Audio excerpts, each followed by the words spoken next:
안녕하세요, 청취자 여러분. 오늘은 신의 존재라는 아주 오래된 질문이죠.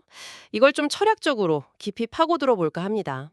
네, 저명한 기독교 변증가 라비 자카리아스의 강연 내용을 좀 바탕으로 할 거고요. 네. 이번 시간에는 신이 없다고 가정했을 때 어떤 철학적 문제들이 생기는지 먼저 좀 살펴보고, 아, 문제점부터요? 그렇죠. 그리고 반대로 신의 존재를 뒷받침한다고 제시되는 논증들은 또 뭐가 있는지 이걸 좀 알기 쉽게 풀어보려고 합니다. 좋습니다. 그럼 신이 없다고 할 때 부딪히는 문제 뭐가 있을까요? 가장 먼저, 그리고 어쩌면 가장 근본적인 게 도덕의 문제예요. 도덕이요? 네. 객관적인 도덕, 그러니까 보편적인 옳고 그름의 기준이 과연 존재할 수 있느냐는 거죠. 신이 없다면 말이에요. 그 버트런드 러스라고 프레드릭 코플스톤 논쟁이 딱 이걸 보여주죠. 러셀은 선악 구분을 뭐랄까 개인의 느낌 같은 걸로 봤거든요. 아, 느낌이요? 근데 그게 좀 위험하지 않나요? 코플스톤이 지적했던 것처럼 어떤 문화는 이웃사랑인데 다른 데선 식인풍습이 있었다면 둘 다 느낌이면 뭐가 옳다고 하죠? 바로 그겁니다. 그게 이제 문화 상대주의의 딜레마로 이어질 수 있는 거죠.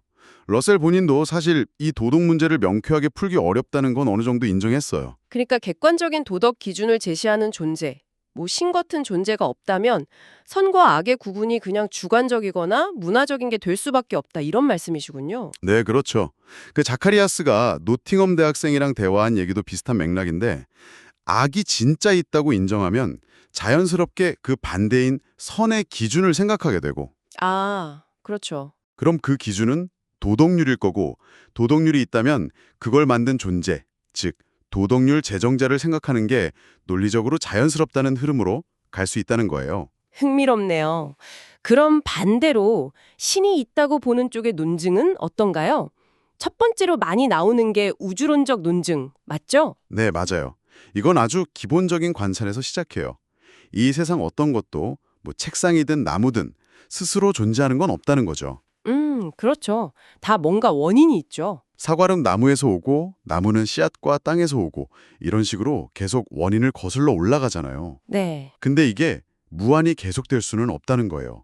원인이 무한하면 지금이 결과가 존재할 수 없다는 논리거든요. 그래서 이 모든 인과관계의 맨 처음에는 스스로 존재하고 다른 것에 의존하지 않는 첫 번째 원인, 제1원인이 있어야 한다는 결론에 이르는 거죠.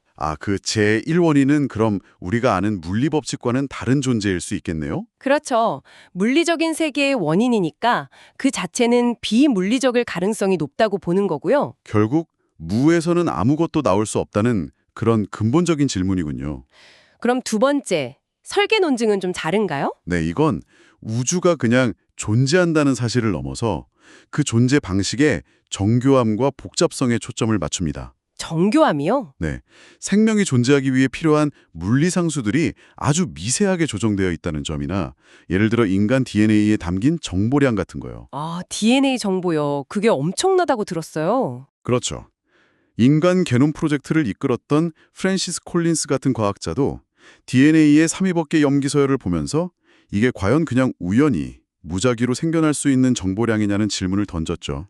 뭐랄까, 지적인 설계자의 흔적을 보는 것 같다는 거예요. 진화론으로는 설명이 안 되는 부분인가요? 진화는 생명이 어떻게 변화하는지는 설명할 수 있지만 그 맨 처음에 생명과 정보 자체가 어디서 기원했는지는 설명하기 어렵다는 지적이 있는 거죠. 우연이라고 하기에는 너무 복잡하고 정교하다. 그래서 지적 설계를 생각하게 된다는 거군요.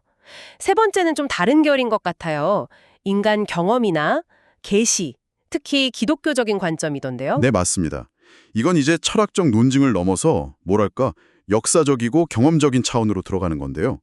특히 기독교에서는 예수 그리스도라는 인물의 삶, 가르침, 그리고 십자가 사건과 부활, 이게 신의 존재와 성품을 가장 강력하게 드러내는 증거라고 봐요. 십자가 사건이요? 네, 자카리아스가 자주 언급하는 것처럼 십자가는 인간이 고민하는 네 가지 절대적인 가치, 그러니까 악, 정의, 사랑, 용서가 만나는 지점이라는 거죠. 거기서 신이 인간 문제에 대한 답을 제시한다고 해석하는 겁니다.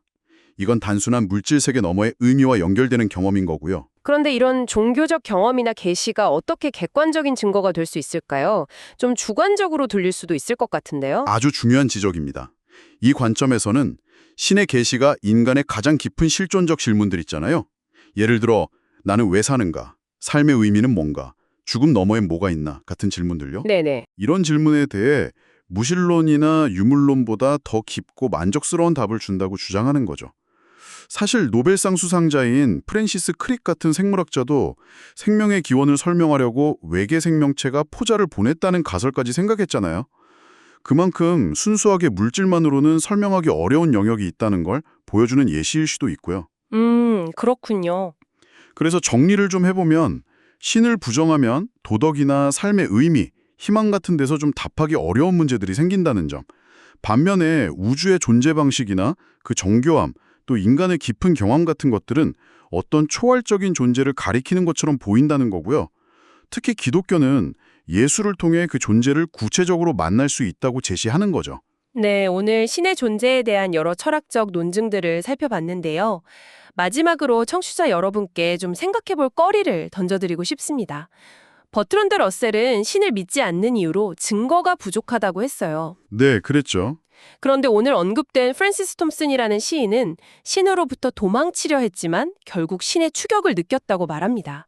이건 어쩌면 증거가 없는 게 아니라 있는 증거를 우리가 외면하거나 억압하는 건 아닐까 하는 생각을 하게 만들어요. 증거 부족이라는 관점과 증거 억압이라는 관점. 이 둘의 차이가 여러분이 신의 존재라는 질문을 대하는 방식에 대해 어떤 생각을 하게 만드는지 한번 성찰해 보시는 것도 좋겠습니다.